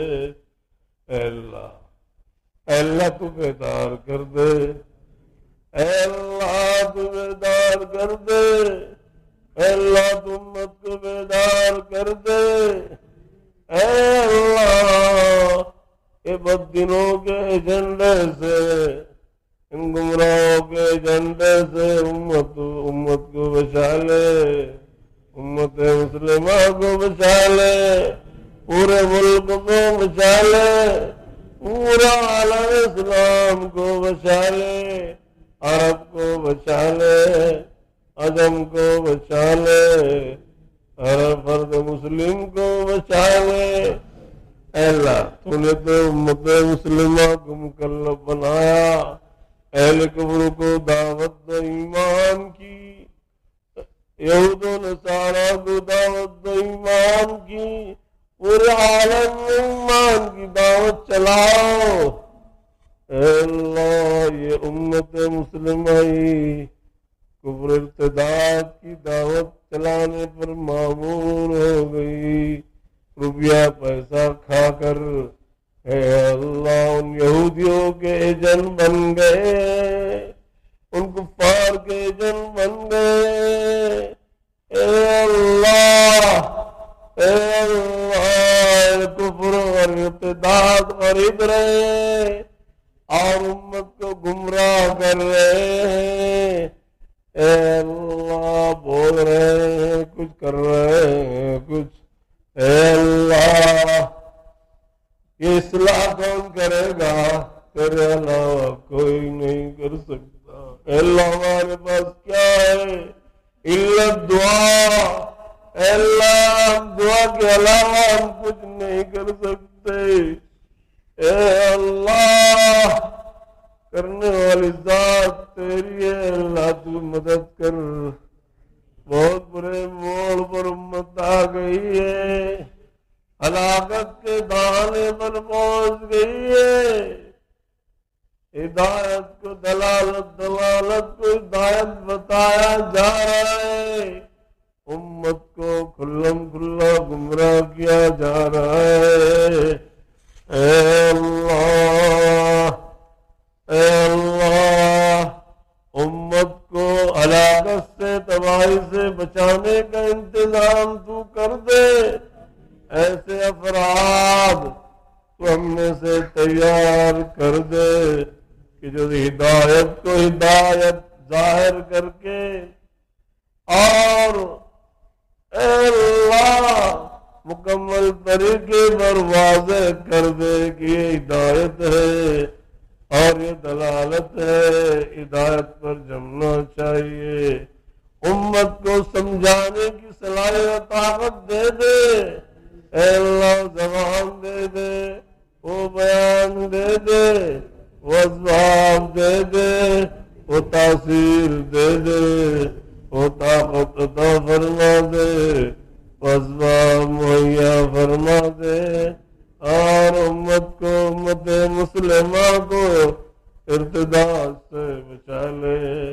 اے اللہ قصدن ارتداد کی ہوائیں زبردست طریقے پر چلائی جا رہی ہے، ہدایت گاہوں سے اے اللہ دلالت کی ہوائیں چلائی جا رہی ہے، اے اللہ بچا لے امت کو، بچا لے دلالت سے، بچا لے ہدایت پر جما دے، قرآن پر جما دے، حدیث پر جما دے، نبی کی سنتوں پر جما دے، حق پر جما دے، اہل حق کے ساتھ کر دے، باطل پرستوں سے بچا لے، اے اللہ دین کو دنیا کے عوض بیچنے والوں سے بچا لے، بددینوں سے بچا لے، دنیا داروں کے ایجنڈوں سے بچا لے، بددینوں کے ایجنڈوں سے بچا لے، اے اللہ دنیا کے ٹھیکیداروں سے بچا لے، دنیا کے اہل پرستاروں سے بچا لے، دنیا داروں کے ہتھے پڑنے سے بچا لے، اے اللہ ہم سب کو بری امت کو بچا لے، اے اللہ قرآن پر جما دے، نبی کی سنتوں پر جما دے، اے اللہ اہل حق کے ساتھ ہم سب کو جما دے، ناک سے بچا لے، گمراہی سے بچا لے، کفر سے بچا لے، شرک سے بچا لے، یہودیت نصرانیت سے بچا لے، نفس پرستی سے بچا لے، اے اللہ باطل سے بچا لے، اے اللہ گمراہی سے بچا لے، ہر برائی سے بچا لے، اے اللہ ہر تباہی سے بچا لے، اے اللہ ہماری طرف ایک نگاہ کرم فرما، امت مسلمہ پر ایک نگاہ رحم کرم فرما، اے اللہ ہم کو بچا لے، اے اللہ ہم کو تباہ ہونے سے بچا لے، برباد ہونے سے بچا لے، اے اللہ اس ملک میں اور پوری دنیا میں ان قوموں نے جو اسکیم اسلام کو اور مسلمانوں کو سرپرستی سے مٹانے کے لیے بنائی ہے، اے اللہ ہم ان کے لیے بھی ہدایت کی دعائیں مانگتے ہیں، اے اللہ ان کی قسمت میں اگر ہدایت ہو، اے اللہ اس ملک کے جو سرخیل لوگ ہیں، اے اللہ اگر ان کی قسمت میں ہدایت ہے تو ہدایت دے دے، اے اللہ اور دنیا کے دوسرے سربراہ بھی جو اسلام کے مخالف اور مسلمانوں کے مخالف ہے، اہل حق کے مخالف ہے، اگر ان کی قسمت میں بھی ہدایت ہے، ایمان ہے تو ایمان سے سرفراز فرما دے، ہدایت ان کو بھی دے دے، اور اگر ان شیاطین کے قسمت میں ہدایت اور ایمان نہیں ہے تو اے اللہ ہم تجھ سے تیری طاقت کا واسطہ دے کر، تیرے بڑے نام کا واسطہ دے کر، تیرے حبیب کا واسطہ دے کر مانگتے ہیں کہ ان شیاطین کو زبردستی سے مٹا دے، کلعدم کر دے، جڑ پیڑ سے کھیڑ کر پھینک دے، ان کی حکومتوں کو اے اللہ تحس نحس کر دے، اے اللہ ان کی ہر طاقت کو غارت کر دے، ان کو جن طاقتوں پر غرہ اور غرور اور تکبر ہے، اے اللہ ہر طاقت کو تحس نحس فرما دے، ان کی مالی طاقت کو تحس نحس فرما دے، ان کی جادوئی طاقت کو تحس نحس فرما دے، اے اللہ اے اللہ نجوم کی طاقت پر ان کو غرہ ہے، ان کی نجومی طاقت کو ختم فرما دے، ان سب نجومیوں کو ختم فرما دے جس کے سہارے سے وہ مدد لے رہے ہیں، اور بھی جو طاقتیں ہیں اللہ شیطانی طاقتیں، انسانی طاقتیں، ظاہری طاقتیں، باطنی طاقتیں، جن طاقتوں کا سہارا لے کر اسلام کو، اہل اسلام کو، اہل ایمان کو، اہل حق کو اللہ نقصان پہنچا رہے ہیں، سب طاقتوں کو ان کی سلب کر لے، مالی طاقت کو یخلص صرف کو سلب کر لے، ختم کر دے، تباہ کر دے، برباد کر دے، ان کی سیاسی طاقتوں کو اللہ اللہ تباہ کر دے، برباد کر دے، تحس نحس فرما دے، اے اللہ اسلام کو غلبہ نصیب فرما، مسلمانوں کو غلبہ نصیب فرما، حکومت نصیب فرما، سطوت نصیب فرما، اتفاق اتحاد نصیب فرما۔ اللہ پورے عالم اسلام کو غلبہ نصیب فرما، پوری دنیا میں غلبہ نصیب فرما، اس ملک میں غلبہ نصیب فرما، عرب میں غلبہ نصیب فرما، عجم میں غلبہ نصیب فرما، امت مسلمہ کو غلبہ نصیب فرما، متحد فرما۔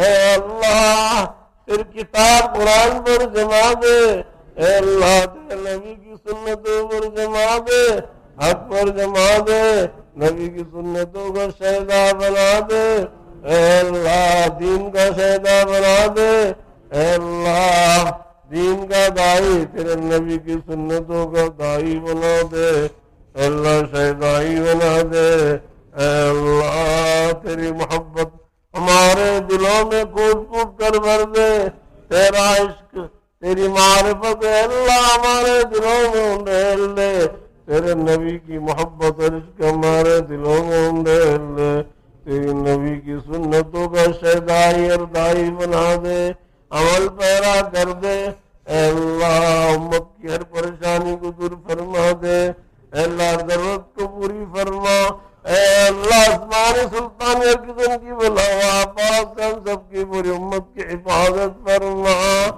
اے اللہ ان کے سب حربوں کو، دشمنوں کے سب حربوں کو ان کے اوپر ڈال دے، امت کو اللہ بچا لے، امت کی بال بال حفاظت فرما لے، اے اللہ ہمارے یہاں جمع ہونے کو قبول فرما، ہمارے نظام کو قبول فرما، ہمارے دلوں کی اصلاح فرما، اے اللہ اپنی معرفت نصیب فرما، اپنی محبت اپنا عشق نصیب فرما، اے اللہ تو ہم سے راضی ہو جا، تیرے مرضیات پر ہم سب کو چلا، نہ مرضیات سے ہم سب کو بچا لے، اللہ ہمارے نظام کو قبول فرما، ہماری کوتاہیوں کو درگزر فرما، ہماری غلطیوں کو معاف فرما، اے اللہ ہم سب کو تیرے مقبولیوں میں شامل فرما لے، اللہ مردود ہونے سے ہم سب کو بچا لے، اے اللہ ہم سب کو قبول فرما لے، ہمارے یہاں آنے کو قبول فرما، اے اللہ ہم سب کی مغفرت کا فیصلہ فرما دے، اے اللہ ہمارے گناہوں پر معافی کا قلم پھیر دے، ہم سب کو معاف فرما دے، اے اللہ ہم سب کو معاف فرما دے، معافی کا پروانہ ہم سب کو دے دے، اے اللہ نبی کی اور فرشتے کی بد دعا کا مستحق ہونے سے بچا لے، اے اللہ ہم سب کو مغفرت کا مستحق بنا دے، اے اللہ بنا دے، اے اللہ ہم سب کے لیے مغفرت طے فرما دے، اے اللہ ہم سب کو مغفورین میں شامل فرما، اے اللہ ہم سب کی مغفرت فرما دے، اے اللہ ہم سب کو اپنا بنا لے، تو ہمارا بن جا، امت کی سب پریشانیاں دور فرما، اجتماعی انفرادی اے اللہ سب پریشانیوں کو دور فرما، ہماری گھریلو پریشانیوں کو دور فرما، ہمارے امراض سے ہم کو شفا عطا فرما، پوری امت کو شفا عطا فرما، پوری امت کی سب پریشانیاں دور فرما، بے گھروں کو گھر عطا فرما، بے سر و سامان کو سامان عطا فرما، اہل غزہ کی مدد فرما، اہل فلسطین کی مدد فرما، ان کو غلبہ نصیب فرما، اے اللہ چاروں طرف سے تیری خصوصی مدد کو ان کے اوپر انڈیل دے، اے اللہ ہر اعتبار سے غلبہ دے دے، مدد دے دے، سطوت حکومت دے دے، اے اللہ تیرے گھروں کی حفاظت فرما، اے اللہ بیت المقدس پر فتح عطا فرما، اے اللہ رحمان شریفین کی حفاظت فرما، اے اللہ جو مانگا وہ بھی عطا فرما، جو مانگنے سے رہ گئے وہ بھی عطا فرما، ہماری دعاؤں کو حضور اکرم صلی اللہ علیہ وسلم کے طفیل سے قبول فرما، ربنا تقبل منا انك انت السميع العليم وتب علينا انك انت التواب الرحيم برحمتك يا ارحم الراحمين والحمد لله رب العالمين.